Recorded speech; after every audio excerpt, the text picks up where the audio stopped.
Whenever you're ready.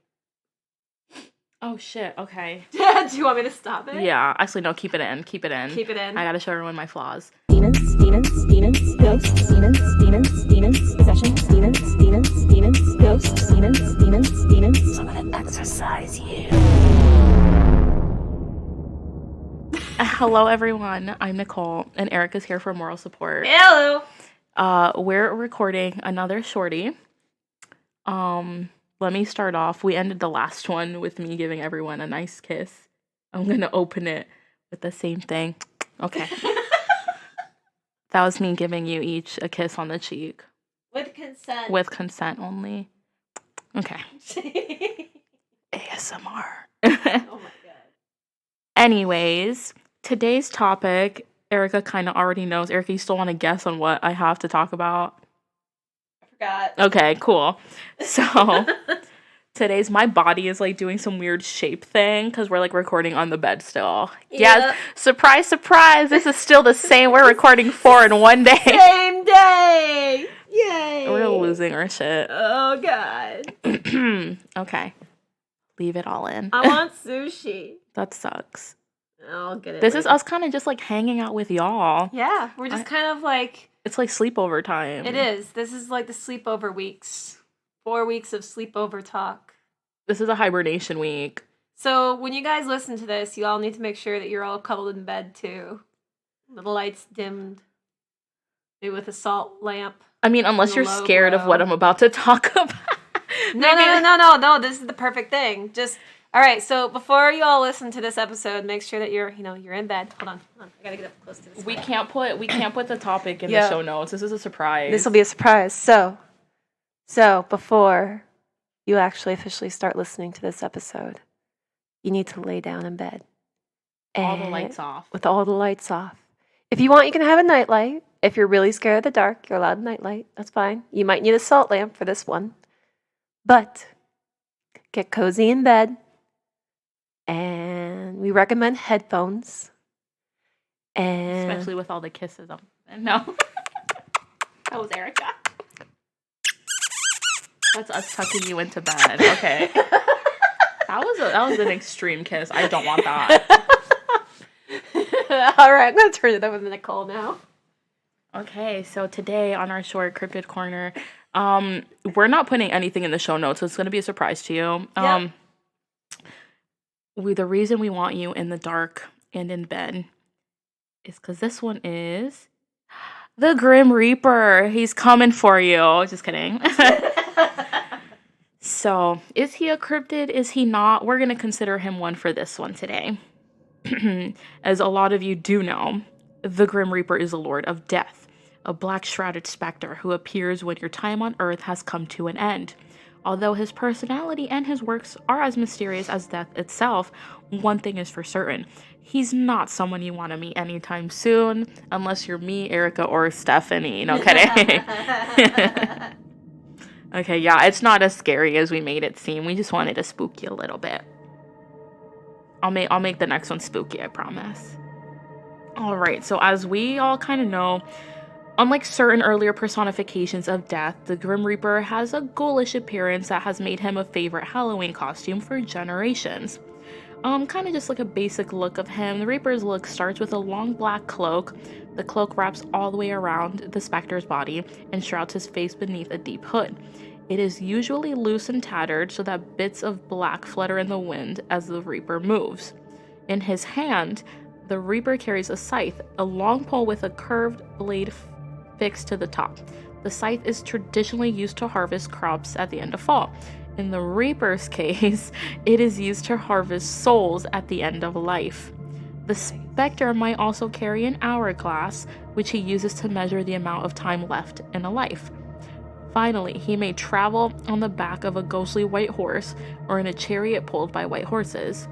Few people have glimpsed the figure beneath the black cloak and lived to tell the tale. Most legends paint the Reaper as a skeleton, white bones, and an empty skull, but few claim that nothing but a dark void lurks beneath the cloak. What do you think, Erica? I think it's a skeleton. You think? I think it's a skeleton underneath the cloak. I think it's the black void. Do you? I don't think we know what he looks like. No, I think it'll be a mystery until we actually see him. You know what I want him to look like? Or Your them. mom? No, or them. We don't know the gender. Oh. I'm just saying he for this, but we Yeah. never know. I want them to look like the Grim Reaper from Bill and Ted's Bogus Journey. Oh my god, yes! I'm a Bill and Ted stan. Please. I'm ready for the third one. Let's have a discourse, everyone. Yes. I'm ready for Bill and Ted discourse. Let's do it. So, the Grim Reaper's appearance, from what we do know what they kind of look like, might send a chill down your spine, but he's not as evil as he looks. Above all else, the Reaper is a hard worker. His job is to collect souls when they reach the end of their time on Earth, and he is extremely diligent about getting his work done. He always meets his deadlines, no pun intended, and he is rarely distracted from or persuaded not to do his job. Some people might think that the Reaper, like an assassin, is despicable because he ends life without so much as a flinch, but there's an important difference. Assassins kill people without caring about their fate. The Reaper kills people because it is their fate to die. In many ways, his work is beneficial. He ends suffering for people who are old or sick, and he prevents overpopulation. That can be argued. Some special abilities here. The Reaper has an important job and special skills to match. His signature and most mysterious skill is the ability to separate souls from the body. Most stories claim that the mere presence of this specter will begin to draw the soul from the body. With the crook of one bony finger, he can break your bonds to the living world forever. That's terrifying. I know, right? After the Reaper has collected your soul, he will serve as a psychopomp, a guide who helps you find your way into the next realm. So he doesn't leave you alone. He helps you out. A few stories describe heroes who have managed to trick the Grim Reaper or convince him not to take their souls. In some cases, the Reaper has even given people talismans that made them immortal. Are you okay? Erica sat up fully. Harry Potter. I'm getting there. Ah! Why are you yelling? Okay. Okay, like as we're recording too, like my talking is just like so little on like the recording thingy. I don't know. And then like Erica is just like the super loud bird. Okay. Personifications of death exist in all cultures, of course, throughout all of recorded history. Ancient people took a friendlier approach to death. For example, Thanatos, not Thanos. Literally the first thing I thought Right? of. Snap. Bucky Barnes. I have a hyperfixation with Bucky Barnes right now. I was fighting Kyle about it earlier. Yo, the fight was real. Yeah, who loves Bucky Barnes more? It's me. But he is the Greek god of death and was an attractive and noble-hearted young man. And the Valkyries, who decided which Norse soldiers should die in battle, were beautiful and heroic women. The turning point in our attitude towards death came in the 14th century, when Europe was ravaged by the Black Plague. In some cities, as many as 1 in 5 people died from the plague. Decaying bodies piled up in the streets, and everyone had loved ones to grieve. During the plague, artists began painting death as a horrific figure. Skeletons armed with deadly weapons danced among plague victims in the street or rode white horses with wagons full of bodies attached. Eventually, a black-cloaked figure, the first recognizable Reaper, began appearing at the head of these ghastly processions. His dark costume, curved scythe... Eventually, a black-cloaked figure, the first recognizable Reaper, began appearing at the head of these ghastly processions. His dark costume and curved scythe may have been inspired by plague doctors, who wore dark shrouds and bird-like masks to protect themselves from breathing infected air. Those bird masks terrify me to this day. Oh, are we talking about, I always have like a nightmare of like a bird man, and they always have like that mask on. I'm also afraid of birds, so that's a fun fact too. So like anything bird and like the mask is just so freaking freaky. I had a nightmare when I was younger, and it just stuck with me forever. Plague mask. Yep. Yo. It's so scary. The name Grim Reaper didn't appear until the 19th century, although the Grim was a popular nickname for death dating all the way back to the 13th century.